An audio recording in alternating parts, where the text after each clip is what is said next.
Assalamualaikum warahmatullahi wabarakatuh. Waalaikumsalam warahmatullahi wabarakatuh. Tahan dulu ya, untuk tidak menyampaikan apapun dulu, supaya nanti bisa dikumpulkan. Satu kondisi di mana seorang murid belajar kepada seorang guru, suatu ketika si murid melihat kebohongan dan ketidaksesuaian antara ucapan dengan perbuatan gurunya. Pertanyaannya, apa yang harus dilakukan oleh seorang murid? Bagaimana dengan ilmu yang telah diterima dari guru tersebut? 3. Bagaimana adab si murid kepada gurunya tersebut? Terima kasih. Waalaikumsalam warahmatullahi wabarakatuh. Jazakumullah khair. Kita mesti bedakan antara hak dan kewajiban guru serta hak dan kewajiban murid. Kewajiban guru adalah mengajar. Haknya mendapatkan akhlak penghormatan dari muridnya dan mendapatkan pahala dari Allah Subhanahu wa taala sesuai dengan kadar keikhlasan dalam pengajarannya. Jika kemudian apa yang disampaikan oleh guru yang dimaksudkan ikhlas karena Allah Subhanahu wa taala dengan akhlak-akhlak yang mulia, maka ia akan mendapatkan dua penilaian tadi. Dia mendapatkan penghormatan dari murid-muridnya, ilmunya juga diamalkan dengan baik, dan yang kedua, pahala mengalir untuk dirinya tidak sekedar saat ia hidup, tapi saat kembali kepada Allah Subhanahu wa taala itu menjadi sedekah jariyah bagi dirinya. Banyak hadis, bahkan di hadis Muslim dengan 9 lafaz disebutkan. Kita hafal hadisnya. Idza matal insanu inqata'a sa'iru 'amalihi illa min thalath. Jika seorang manusia meninggal, maka terputus semua amalnya, yakni peluang untuk mengerjakan amal saleh untuk menambah pahalanya. Karena sudah meninggal. Illa min thalath, di riwayat lain illa min thalathatin, kecuali dalam 3 hal. Jadi walaupun dia sudah tidak bisa beraktivitas, pahalanya tetap mengalir. 1, sedekatin jariyah, yaitu amal kebaikan yang pahalanya terus mengalir. Sedekah jariyah. Ingat, bukan amal jariyah ya, tapi sedekah jariyah. Baik, redaksi hadisnya sedekah bukan amal. Amal itu bentuk tunggal, mufrad, jamaknya a'mal. Jadi kalau amal itu pasangannya dengan jari, a'mal baru jariyah. Yang kedua, amal itu masih umum. Ada amal saleh, ada amal sayyi. Ada yang baik, ada yang buruk. Tapi kalau sudah sedekah, itu artinya kebaikan saja. Di semua kebaikan, amal-amal baik itu disebut dengan sedekah. Disebut dengan amal saleh. Tapi kalau sudah kemudian terbagi pada 2 bagian pada yang buruknya, maka disebut dengan sayyi namanya. Paham ya? Jadi redaksi hadisnya sedekah jariyah. Nah, kalau Anda misal punya sesuatu yang ingin diniatkan sebagai bagian dari ladang pahala akhirat kita, maka Anda harus cerdas memilih. Apa kiranya amalan yang saat saya kerjakan, pahalanya tetap mengalir sekalipun saya meninggal dunia. Maka Nabi memberikan rumus namanya sedekah jariyah. Dibagi 2.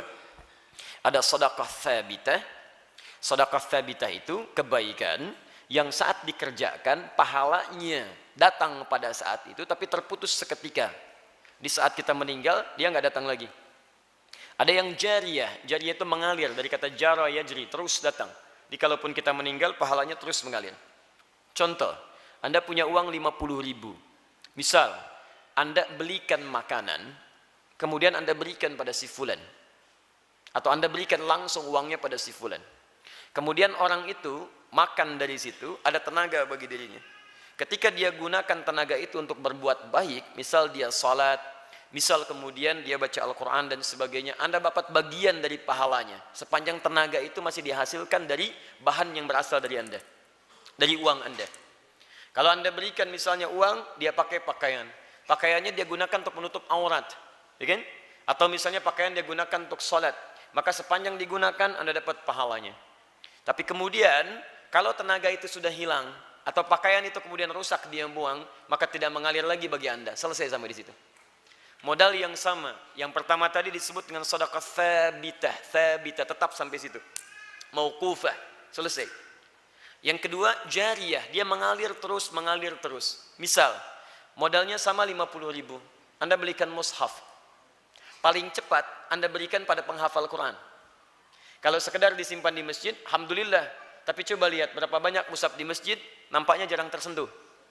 Silakan lihat. Ya, berapa banyak orang ke masjid buka mushaf kemudian membaca mushafnya. Memang ada yang baca, tapi intensitasnya dari sekian hari itu berapa yang baca? Kalau Anda mau cepat, titipkan pada penghafal Quran. Cari penghafal Quran, masuk ke mahad Quran, berikan kepadanya. Demi Allah saya katakan, dia punya 2 keistimewaan. Pertama, penghafal Quran itu lebih banyak bersentuhan dengan mushaf.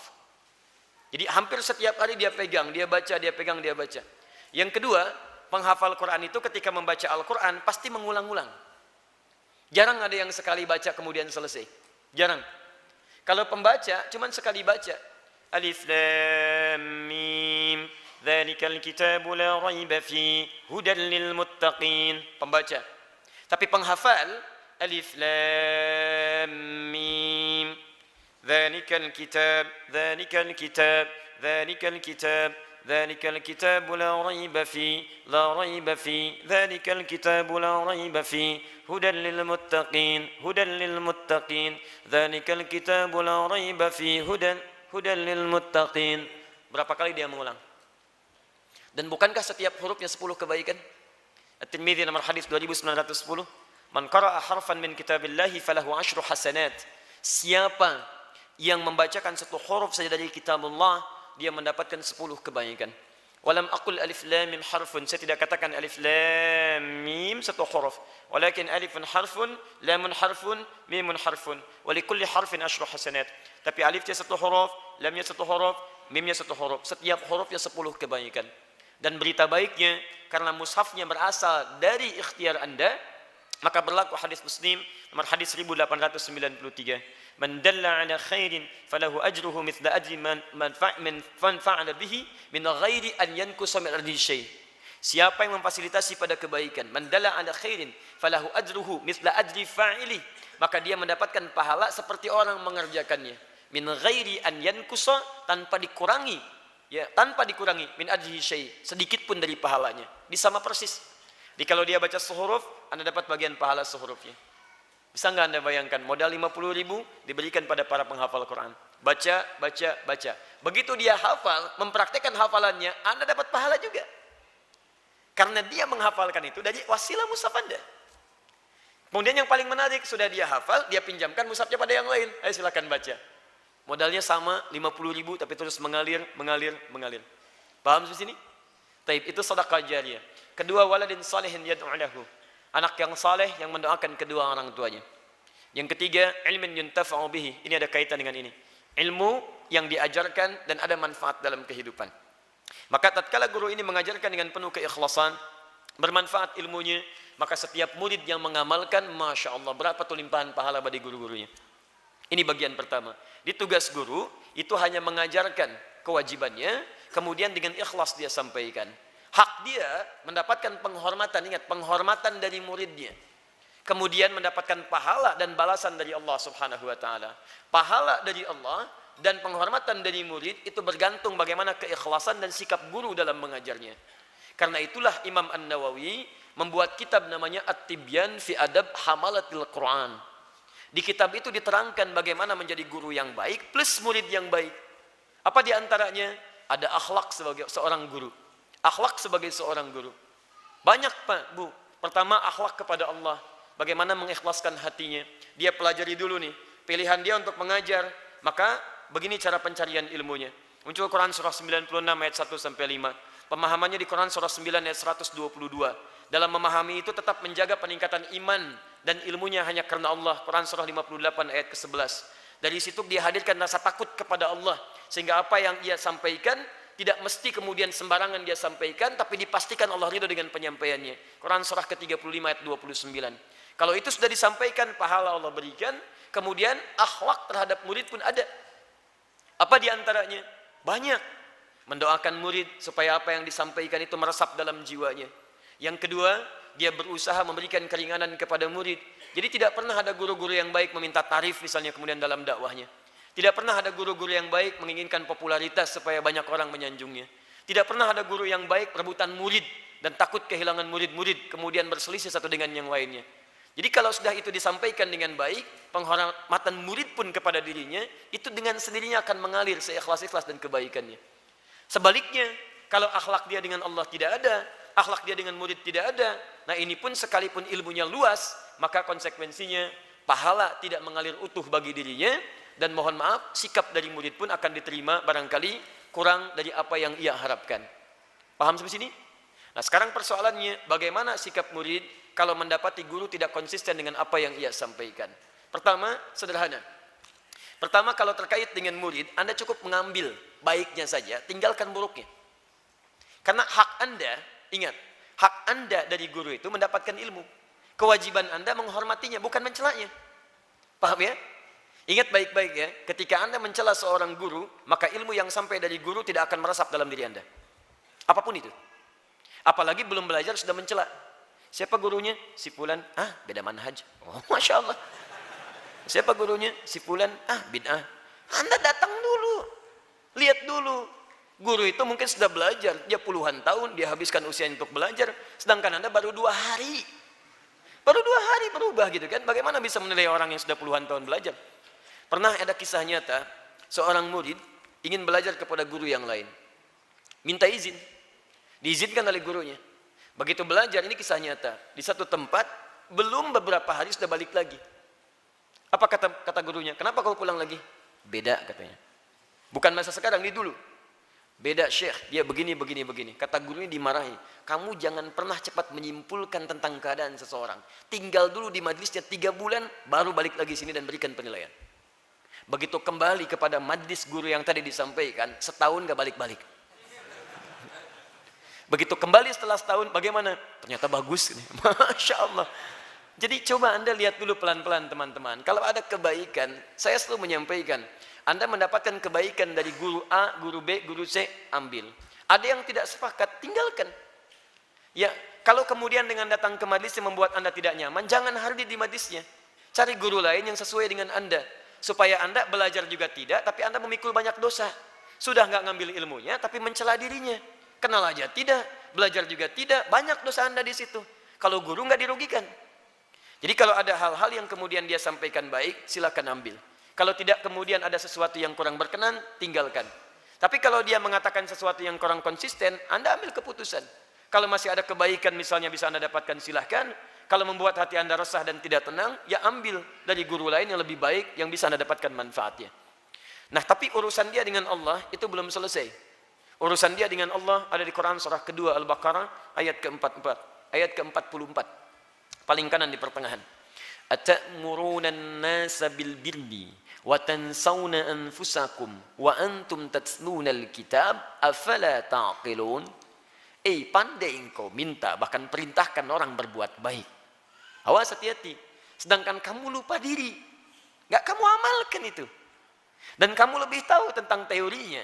Tuntunan Alkitab dibandingkan dengan muridmu. Afala taqilun. Disimpan di mana pikiran kamu? Luar biasa. Jadi caranya doakan guru itu. Jangan banyak dicela dulu. Mungkin sedang lupa. Orang lupa kan suka nggak inget, Pak. Itu masalahnya. Ya, antum doakan. Ya Allah, bangun malam, doakan supaya guru saya ikhlas, guru saya konsisten, jaga guru saya dari maksiat, jaga guru saya dari ABC. Dengan doa antum mungkin itu yang akan melembutkan hati guru antum dan diberi petunjuk oleh Allah Subhanahu wa taala. Ketimbang mencelanya. Kecuali kalau orang munafik. Udah, tinggalkan orang munafik. Tinggalkan sampai dia bertobat di hadapan Allah. Itu ada ayatnya khusus sampai kaget Mike itu. Di Quran surah keempat ayat 140, posisi paling kiri sebelah bawah. Itu khusus ayatnya. Wa qad nazzala 'alaikum fil kitab. Telah tetap ketentuan dalam Alkitab, Al-Quran maksudnya. An idza sami'tum ayatillahi yukfaru biha. Kalau Anda pernah mendengar orang-orang mengingkari ayat-ayat Allah. Dia hafal Quran, tapi tidak sejalan dengan apa yang tertuang dalam Al-Quran. Dia mengetahui hukum-hukum, tapi kok bertentangan dengan apa yang disebutkan di Quran. Wa yustahza'u biha, atau mengolok-olok. Dia paham hukum, tapi senang ngolok-ngolok orang lain misalnya. Dan agak aneh kalimat-kalimatnya. Maka kalimat Qurannya jelas. Fala taq'udu ma'hum, jangan sertai mereka. Qa'ada itu bisa duduk atau menyertai sesuatu. Bisa ikut belajar langsung di majlisnya, bisa mendengarkan acaranya, bisa misalnya membaca bukunya, tinggalkan semuanya itu.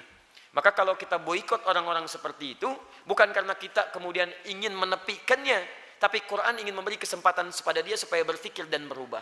Jadi kalau kita tinggalkan, mungkin dia berpikir ada yang salah dalam diri saya. Begitu dia berpikir ada yang salah, lihat kalimat Qurannya, hatta yakhudhu fi haditsin ghairi, sampai dia kembali kepada pernyataan yang benar. Innakum idzam mithluhum, kalau Anda sertai orang-orang seperti ini, maaf, nanti pemikirannya menular, kata Quran. Menular. Hati-hati. Sekarang banyak tuh orang liberal, misalnya liberalisme, sekularisme, gitu kan? Saya pilih diistilahkan dengan pluralisme. Hati-hati. Dari dulu orang jahiliyah pun tidak pernah mengatakan, tiba-tiba orang ini mengatakan semua agama sama. Menuju pada Tuhan yang sama. Cuman caranya beda-beda. Ini aneh gitu kan. Maka yang seperti ini, jangan sertai mereka kata Quran. Nanti lama-lama Anda seperti mereka juga. Ya, lama-lama tidak ada agama yang benar. Lama-lama Anda nggak sholat. Lama-lama Anda nggak puasa. Lama-lama Anda error. Ya. Jadi, innallaha jami'ul munafiqina wal kafirina fi jahannam jami'a. Kalau Anda tidak bertobat, maka Anda pertama disebut orang munafik. Yang kedua berita buruknya, Anda masuk neraka jahanam duluan. Jadi yang masuk neraka jahanam bukan orang kafir duluan, munafik dulu, baru orang kafir. Kalau orang kafir memang gak ada iman. Kalau orang munafik, dia mengaku punya iman, tapi justru dengan imannya membuat orang lain keluar dari imannya. Paham ya? Itu yang didahulukan masuk neraka jahanam, baru yang lainnya. Ya. Kalau Anda lihat orang-orang seperti itu, sholatnya aja pada malas itu. Kelihatan, sholat gak khusyuk, paling sedikit tuh. Coba cek tahajud gak orang-orang seperti itu. Lihat ayat 142-nya. Sholatnya malas, kalaupun berpikir, wala yadhkurunallaha illa qalila. Perhatikan aja, kalau bicara banyak, tapi ibadah barangkali kita nanti bisa saksikan. Ya, paham ya? Jadi singkatnya, pertama, ambil cara terbaik untuk mendoakan guru-guru itu supaya lebih dekat dengan Allah dan menghindari keburukannya. Kedua, kalau masih ada manfaat, ambil kebaikan-kebaikannya, tinggalkan keburukannya. Ketiga, kalau mendekati sifat munafik, maka tinggalkan majlisnya, cari guru lain yang memberikan manfaat pada Anda dalam kebaikan. Paham? Allah Ta'ala alam bisawab. Sekali lagi saya nasihati ya, pada siapapun, jangan pernah Anda mencela seseorang di luar batas pengetahuan Anda. Apalagi saat Anda akan belajar atau pada guru tertentu. Demi Allah saya katakan tidak akan ada keberkahan dalam ilmu Anda. Ya, kalau tidak Anda lupa dengan ilmunya, maka Anda akan sulit dalam mengamalkannya. Kalau pahala jelas nggak ada.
Assalamualaikum Ustaz. Waalaikumsalam warahmatullahi wabarakatuh. Saya ingin bertanya, apa saja cara untuk menghindari sekularisme, pluralisme, liberalisme? Syukran, jazakallah khair Ustaz. Caranya tinggalkan semua itu. Selesai. Sudah. Ayatnya tadi sudah saya bacakan, ya. Sudah, tinggalkan mereka. Selesai. Ya, gampang caranya. Ada buku, jangan dibeli. Ya, ada tayangan, jangan dilihat. Ada tokoh, jangan dimasukin, tinggalkan, selesai. Utrukuhum, tinggalkan mereka.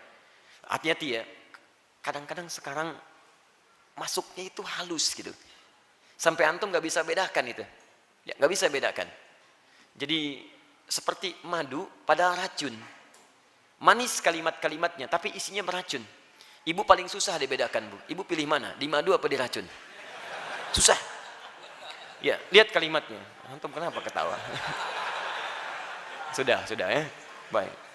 Quran surah kedua Al-Baqarah ayat 204 sampai 207, paling kiri dari atas sampai ke tengah itu. Itu bahaya betul itu orang-orang itu. Wa minan nasi may yu'jibuka qawluhu fil hayatid dunya wa yashhadullaha 'ala ma fi qalbihi wa huwa aladdul khisam. Nanti ada di antara sementara orang yang kalau bicara kata-katanya begitu menarik. Retorikanya teramat cantik, bagus kalimatnya. Kadang-kadang membawa nama Allah, dia potong ayat Quran sebagiannya, dia ambil sebagian hadis. Tapi kata Quran, wa huwa aladdul khisam, itu musuh yang paling bahaya. Bahaya itu. Dan memang agak aneh itu. Memang agak aneh menurut saya. Saya juga bingung itu ya. Belajar agama ke tempat orang yang tidak beriman, kan aneh. Orang belajar agama pergi ke Mekah, pergi ke Madinah, pergi ke Mesir, pergi ke Libya. Ini pergi ke tempat-tempat yang tidak beriman. Ya, ada yang kemudian ke McGill, ada yang kemudian ke Leiden, ada yang kemana-mana. Belajarnya belajar Islam. Masa Anda belajar sholat pada orang yang tidak sholat? Belajar iman pada orang tidak beriman. Kan aneh menurut saya. Coba, lama-lama Anda tinggal di sana, pulang-pulang jadi pada ngaco. Untuk apa gitu? Buang-buang energi menurut saya. Jadi caranya tinggalkan. Nanti ketika ditinggalkan, baru sadar. Kalau sudah sadar, ambil lagi. Ya, paham ya? Ya.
Assalamualaikum Ustaz Adi. Waalaikumsalam warahmatullahi wabarakatuh. Ustaz, saya mau tanya.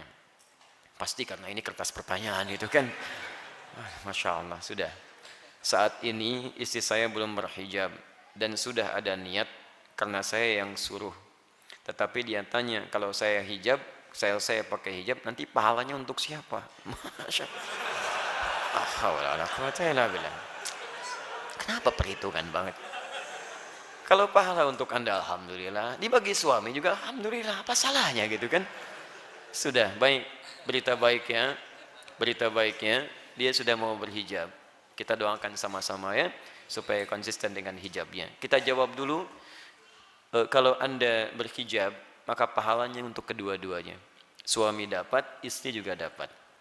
Ya, suami dalilnya tadi, di hadis Muslim, hadis 1893, man dalla ala khairin falahu ajruhu mithla ajri fa'ili min ghairi an yankusa min syai'. Siapa yang menunjukkan pada kebaikan, dia mendapatkan pahala dengan yang mengerjakannya tanpa dikurangi sedikit pun.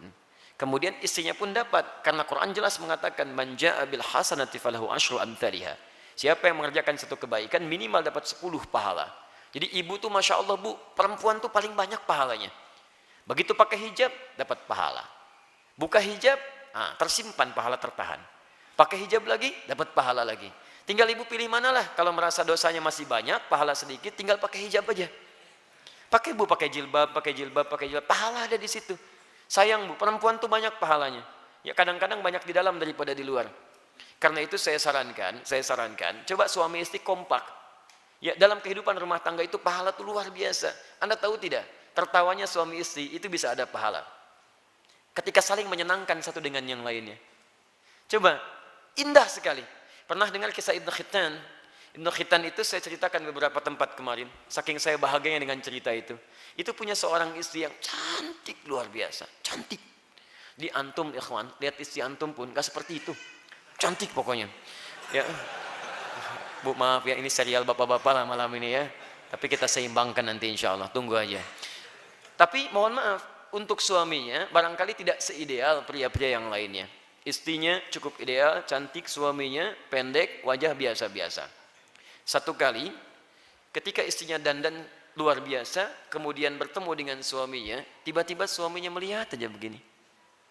Kata istrinya, Mabik. Kalau bahasa kita, sayang, kamu kenapa? Apa kata suaminya? Saya bersyukur dikaruniai oleh Allah istri secantik kamu. Saya bersyukur dikaruniai oleh Allah istri secantik kamu.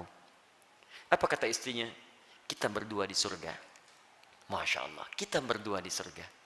Indah kalimat itu. Kata suaminya, kenapa? Karena engkau bersyukur dengan keadaan aku sekarang dan saya bersabar dengan keadaan kamu sekarang. Masya Allah, luar biasa. Hebat ya. Belum selesai. Kata istrinya, bukankah orang syukur dan orang sabar di surga? Tuh, betul kan? Orang syukur di surga kan? Orang sabar di surga.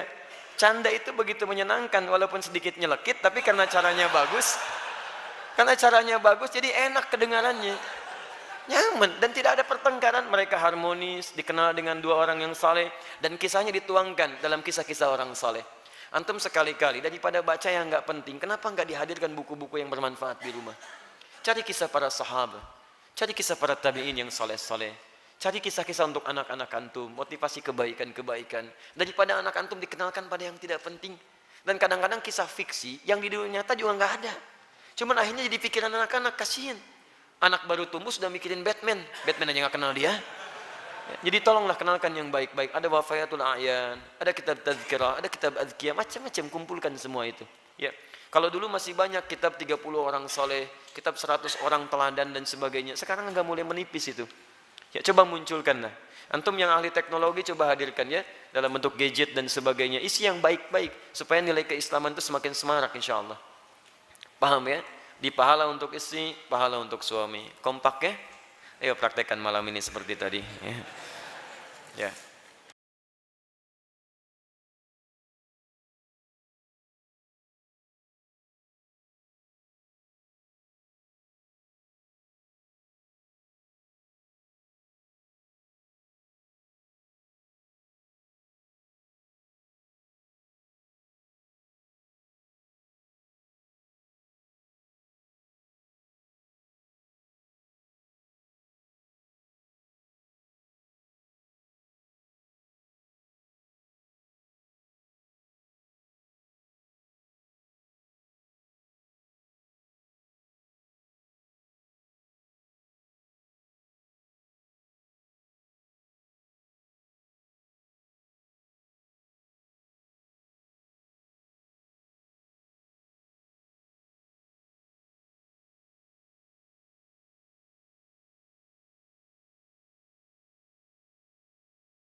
Bismillah. Ustaz, mohon penjelasannya, bagaimana mendidik anak yang saat ini sudah dewasa dan sulit dinasihati karena kita kurang mendidiknya di saat mereka kecil. Bukan kita, Anda, saya tidak ikutan. Ya, saya sudah punya istri, punya anak, mungkin Anda yang tidak tepat. Apakah kalau anak-anak kita, anak Anda sudah menikah, saya juga masih mempunyai tanggung jawab untuk mendidiknya? Dua pertanyaan. Pertama, ada orang tua yang merasa sulit untuk mendidik anak, memberikan nasihat saat dia dewasa. Coba istighfar dulu. Mungkin selama ini Anda yang kurang perhatian kepada anak. Saya pernah sampaikan kisah Nabi Ibrahim.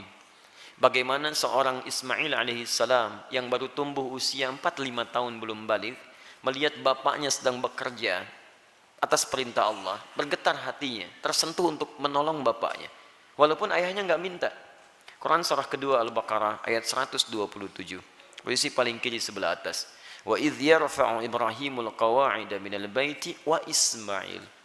Perhatikan, saya ajarkan sedikit bahasa Arab. Dalam uslub bahasa Arab, ungkapan bahasa Arab, kalau ada dua subjek mengerjakan satu pekerjaan, subjeknya disebutkan langsung di depan. Maka ini menunjukkan porsi pekerjaannya sama, sebanding. Tapi kalau ada satu disebutkan di depan, yang kedua diakhirkan, ini menunjukkan bahwa yang kedua ini sekedar membantu yang pertama saja. Tidak sebanding porsinya. Paham sampai sini? Sekarang perhatikan baik-baik. Wa idh yarfa'u Ibrahimul qawa'id. Ibrahim disebutkan. Dan ingatlah ketika Ibrahim diperintahkan oleh Allah meninggikan kembali bangunan Ka'bah yang sempat terkena banjir di masa Nabi Nuh alaihissalam. Wa Ismail dan Ismail. Ismailnya diakhirkan. Padahal Allah bisa berfirman begini misalnya di luar Quran. Wa idh yarfa'u Ibrahimu wa Ismailul qawaid. Kalau Ibrahim dan Ismail dua-duanya seimbang. Tapi ini Ibrahim, qawaid baru Ismail. Ini menunjukkan Ismail ingin membantu bapaknya. Tahukah Anda, saat ayat itu disampaikan kisah kepada kita, ingin mengisahkan bagaimana seorang Ibrahim alaihissalam menerima tugas meninggikan bangunan Ka'bah, dikerjakan dengan segera.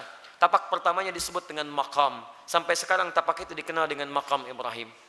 Saat akan membangunnya, kadarullah meninggikannya, kadarullah anaknya datang. Melihat bapaknya bekerja, dia ingin menolongnya. Perhatikan, bukan dinasehati, bukan diminta, tapi anak tergerak untuk menolong bapaknya. Datang anaknya bawa batu. Batu bahasa Arabnya disebut dengan hajar. Kalau disusun-susun menjadi hijar. Kalau jadi bangunan disebut hujrah. Kalau jadi ruangan kamar-kamar disebut dengan hujurat. Maka dia mulai membantu bapaknya. Kalau bahasa kita, boleh nggak saya bantu? Dia bawa hajar, dia susun-susun. Begitu dia susun jadi bagian dari Ka'bah. Sampai sekarang disebut dengan Hijr Ismail. Hijr Ismail itu area dalam Ka'bah. Dan kalau kita sholat di dalamnya, itu termasuk sholat di dalam Ka'bah. Di dulu pada zamannya awal-awal masa Quraisy terjadi kebakaran, menimpa kemudian Ka'bah, ada kerusakan, mereka ingin memperbaiki. Cuman mereka tidak mau mengumpulkan harta yang tidak jelas. Akhirnya orang jahiliyah berusaha mengumpulkan harta yang paling halal. Tuh, orang jahiliyah bangun Ka'bah aja cari yang paling halal. Anda bisa bayangkan. Jadi mereka kumpulkan dan ternyata nggak cukup. Karena nggak cukup, kemudian area Hijr Ismail ini ya tidak tercukupi untuk kemudian dibangun pada area-area yang tertutup dengan area Ka'bah. Maka dibiarkanlah terbuka, sampai sekarang dipelihara keterbukaan itu, dan hikmahnya adalah Allah memberi kesempatan bagi orang yang ingin sholat di dalam Ka'bah. Bayangkan kalau tidak ada area itu, semua orang ingin semangat masuk, antrian macam-macam, tapi Allah berikan keluangan pada kita dengan area seputaran ini. Paham? Tapi intinya, ada sentuhan dari anak, melihat bapak bekerja, dia ingin membantu. Kisah keduanya, dahsyat lebih dahsyat. Quran surah 37, ayat 102. Begitu dia mulai dewasa, falamma balagha ma'ahu sa'ya, sudah mulai nalarnya matang, apa yang terjadi? Bapaknya melihat dalam mimpi, inni ara fil manami anni adbahuka. Papa lihat nak, dalam mimpi papa menyembelih kamu. Fanzur madza tara. Ini kisahnya. Berbagi bapak dengan anak. Lihat, berbagi tukar, bagi pikiran. Bagaimana pendapat Ananda? Pendapat Ananda. Bagus, garis bawahi. Bagaimana pendapat Ananda? Anda tahu bahwa mimpi Nabi dan Rasul itu pasti wahyu. Dan kalau sifatnya wahyu harus segera dilakukan. Ibrahim bisa mengatakan begini, nah, siap-siap ya. Kemana Pak? Sembelih. Masya Allah. Mudah. Tapi kenapa tidak dikerjakan? Ada hikmah di situ. Nanti saya di belakang saya sampaikan hikmahnya. Yang paling menarik, apa jawaban anak? Anak yang bukan protes, bukan marah, tapi meyakinkan dan menguatkan ayahandanya. Lihat kalimatnya, ya abati, panggilannya abati. Ketika anak dipanggil bunai dengan panggilan sayang, maka anak membalas dengan kalimat abati. Saya pernah sampaikan, ada abi, ada buya, ada abati, itu beda. Kalau abi itu panggilan hormat. Kalau buya, panggilan sayang. Bisa sayang kepada ayah secara biologis, atau sayang kepada ilmu yang dimiliki seseorang. Saya memanggil Buya Hamka rahimahullah. Beliau bukan ayah saya, tapi saya menyayangi keilmuan yang melekat pada beliau. Paham? Kalau Anda ingin menggabungkan antara abi dengan Buya, maka gabungannya disebut dengan abati. Itu panggilan hormat dan sayang. Bapak mengambil sayang, memanggil sayang ke anak, anak membalas, lihat kalimatnya, ya abati, pa, demi sayang dan hormat Nanda pada papa, if'al ma tu'mar, kerjakan sekarang yang diperintahkan. Satajiduni insyaallah minas sabirin. Ayah pasti dapati saya seorang yang sabar. Teman-teman sekalian, maaf ya, kebanyakan orang taunya cuma diganti dengan sembelihan yang besar sampai ayat 109 di surah As-Saffat surah 37 itu. Tidak banyak orang tahu ada peristiwa yang begitu menyentuh di balik proses penyembelihan itu sehingga diganti dengan kibas yang luar biasa itu. Buka kitabnya Al-Akhlaq lil Banin karya Ustaz Omar Ahmad Baraja, jilid yang kedua, warnanya biru, halaman 25, posisi paling kanan di sebelah bawah. Teman-teman sekalian, ada 3 peristiwa besar terjadi saat akan disembelih itu. Ketika Ismail mulai diikat, ikatan mulai terasa longgar. Kata Ismail, duhai ayahanda, tolong kencangkan ikatan ini. supaya nanti saat saya akan disembelih tidak merontak saya dan tidak membuat ayah iba dan tidak jadi menyembelih saya. Lihat, supaya ayahnya sempurna menyempurnakan tugas. Kedua, duhai ayahanda, mohon tajamkan pisau itu. Tajamkan. Yang dengan pisau yang tajam akan mempercepat proses penyembelihan itu dan mengurangi sakit yang saya rasakan. Dua hal ini menjadi sunnah sampai sekarang. Dengan ikatan yang baik, dengan tajamnya pisau kurban saat ini menjadi sunnah. Dua itu dikerjakan. Tiga, ini yang hebat. Ternyata beliau sudah melipat pakaiannya, pakaian luarnya. Lihat beliau katakan, duhai ayahanda, mohon titip pakaian ini kepada satu-satunya ibunda yang sangat saya sayangi. Sampaikan salamku kepadanya. Ismail alaihissalam. Ketika itu dikerjakan, tiba-tiba turun kemudian wahyu. Qad saddaqta ru'ya. Engkau telah benarkan mimpi itu. Maka tidak ada korban pada saat itu. Yang ada korban. Korban diganti jadi korban. Korban dari kata koruba, artinya dekat. Ditambah alif nun, korban yang sangat dekat kepada Allah subhanahu wa ta'ala. Mereka berdua, saking dekatnya dengan Allah, mimpi saja diamalkan. Ada orang yang pengen dekat dengan Allah, di dunianya tadi perintahkan, gak dikerjakan. Orang mimpi dikerjakan. Ini gak dengar azan dipanggil sholat, gak datang-datang. Cita-cita surga Firdaus bersama Nabi tanpa hisab. Keterlaluan itu kan. Nah teman-teman yang paling menarik, kenapa Ismail punya rasa demikian dalam pada papahnya? Lihat, Nabi Ibrahim ketika kemudian Ismail dilahirkan, kemudian turun wahyu supaya dipisahkan dengan ayahandanya. Ibu, anak, ayah, pisah. Kemana? Beliau di Palestina, anak di Mekah dengan ibunya. Quran surah 14 ayat 37. Biwadin ghairi dhi zar'in 'inda baitikal muharram. Ditinggalkan di satu tempat yang tandus tumbuhan gak ada. Lihat baik-baik ya. Saya percepat langsung. Ini Ismail dengan ibundanya, ini Ibrahim. Di balik jarak yang jauh, Nabi, Rasul punya tugas mencari nafkah, punya macam-macam, tapi beliau masih menyempatkan waktu untuk menengok perkembangan anaknya. Tengok siapa yang merawatnya, bagaimana pertumbuhannya, bagaimana ASInya, bagaimana pertumbuhan kampungnya. Dari Palestina ke Mekah, itu kalau pakai bis, 1 hari 2 malam. Tengok, makanya disebut Ibrahim, sang penyeberang. Makanya disebut Ibrahim, diambil dari serapan bahasa Arab Abun Rahim. Yang paling hebat, kenapa itu bisa terjadi dan bagaimana feedbacknya kepada kita semua, kita lanjutkan setelah menunaikan salat Isya berjamaah. Kita coba lanjutkan, pemirsa dimanapun Anda berada. Kesulitan nasihat yang diterima oleh anak terkadang bukan karena anak itu tidak mau mendengar nasihat orang tuanya, tapi seringkali diakibatkan karena orang tua tidak memiliki perhatian yang cukup kepada anak sebelumnya. Perhatikanlah bagaimana Nabi Ibrahim, seorang nabi, seorang rasul, seorang ayah yang dengan segala kesibukannya itu masih memberikan waktu yang luang untuk bermain, mengamati dan hadir dalam keadaan dan permainan anak-anaknya. Sehingga apa yang terjadi, walaupun tinggal beliau di Palestina, anaknya berada di Mekah, itu masih tetap bisa mengontrol, Pak. Beliau melihat bagaimana lingkungannya, perkembangannya, mainnya, tentang asinya, tentang kisahnya. Sehingga ketika orang tua hadir dalam dunia anak, anak tidak merasa kehilangan dengannya. Itu yang dimaksudkan di Quran surah ke-31 ayat 13 sampai ayat 19 itu. Ada 4 pendidikan dini yang harus ditanamkan pada anak sejak awal, sehingga anak itu akan mudah nanti mendekat kepada Allah, dekat dengan orang tua, dan bergaul balik dengan lingkungannya. Ayat 13-nya pengajaran tentang tauhid, ayat 14 sampai 15 mengajarkan tentang bagaimana pendekatan anak dengan kedua orang tuanya.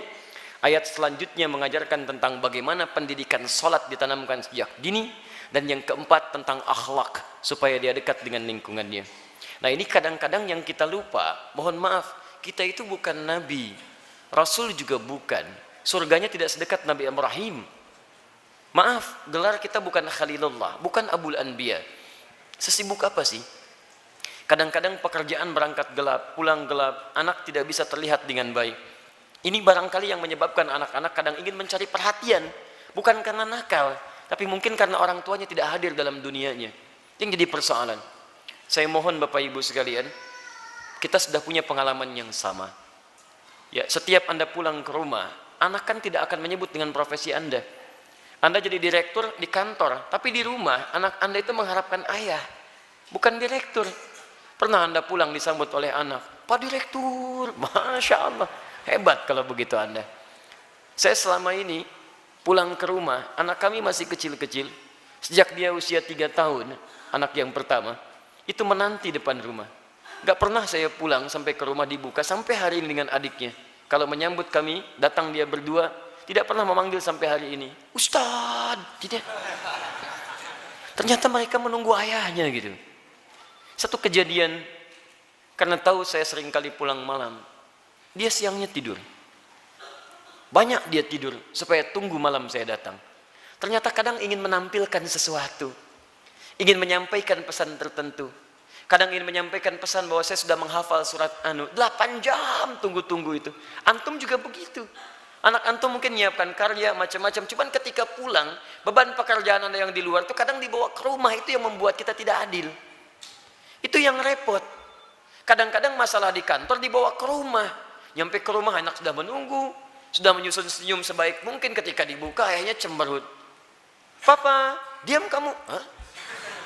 Kenapa mas? Kamu lagi ikut-ikutan. Ikut apa? Jadi nggak nyaman situasinya. Begitu saya datang tiba-tiba, Buya, main bola yuk. Main bola tuh. Main kita apa malam? Itu yang menarik. Sampai besoknya diceritakan sama bundanya, Buya itu capek kak, tunggu dulu ya. Pijitin dulu, bobok sebentar, baru main. Besoknya ditunggu, Masya Allah, di depan pintu. Buya, capek ya? Masya Allah. Ayo sini bobok, kakak pijitin. Pijitin pak. Bobok dulu, bobok merem, katanya merem. Begitu merem kita, baru semenit. Ya bangun, main bola yuk. Masya Allah. Tapi itu tuh susah didapatkan lagi ketika dia dewasa. Jadi kalau Anda nggak dapat sekarang, besok Anda tidak akan bisa meraihnya. Karena itulah orang tua seperti Ibrahim alaihissalam memberikan perhatian yang dalam. Anak itu punya rasa. Jangankan mendengar nasihat bapak ibu, ya nyawa saja mau diserahkan kok. Bapak cuma mimpi melihat kamu begini. Kak, kerjakan sekarang pak. Coba antum tes pulang dari sini. Bapak tadi ikut kajian Quran Sunnah Solution. Wah, dapat gambaran. Nyembelih kamu. Bagaimana pendapat kamu? Wah, sesat pak itu. Jangan ikuti lagi. Repot gitu kan. Jadi yang pertama itu demikian. Pertama kita koreksi dulu. Yang kedua kita mendekat kepada Allah, berdoa, ya Allah, tidak engkau titipkan anak itu kepada ibunda yang lain kecuali pada hamba, ya Allah. Berikan kekuatan. Hamba yakin engkau tidak pernah memberikan ujian kecuali pada yang sanggup menjalaninya. Sentuh hatinya ya Rabb. Sentuh hatinya ya Rabb. Ingat ketika seseorang telah menikah pun, kewajiban untuk memberikan nafkah berhenti memang. Tapi mohon maaf, perhatian itu kan tidak terputus. Anda masih berhak memperhatikan, memberikan arahan dan sebagainya. Karena itu, jangan putus dalam memberikan nasihat, sampaikan dengan cara yang terbaik. Kalau tidak pakai bahasa akal, gunakan bahasa hati. Setidaknya jadikan dia teman dalam kehidupan. Insya Allah dengan kalimat yang menyentuh, lama-lama dia akan tersadar. Jadi buka dengan doa, setelah itu ajak untuk berbicara dengan bahasa hati.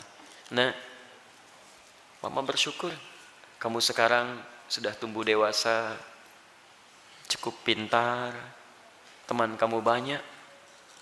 Dulu saat kamu dikandung, masuklah ke situ. Besar harapan mama terhadap kamu. Tiap malam mama bermohon kepada Allah mengalirkan air mata. Supaya kita itu bisa sama-sama. Sama-sama duduk, sama-sama tersenyum. Kita bisa bahagia. Saat kamu berada dalam sekian bulan, harapan itu semakin tinggi. Ayah menambah peluk keringatnya supaya kamu bahagia. Kami berdoa supaya kamu tidak seperti kami. Makannya mungkin terbatas dan sebagainya. Pelan-pelan. Sampai sudah masuk ke dalam jiwanya, baru antum sampaikan nasihat-nasihat kebaikan. Insya Allah pelan-pelan di situ akan hadir kebaikan-kebaikan. Demi Allah saya katakan, sepanjang menjadi orang tua, akan ada satu chemistry yang terbangun antara dua hati, yang satu sama lain akan saling tersentuh di situ. Semoga Allah memberikan kekuatan insya Allah.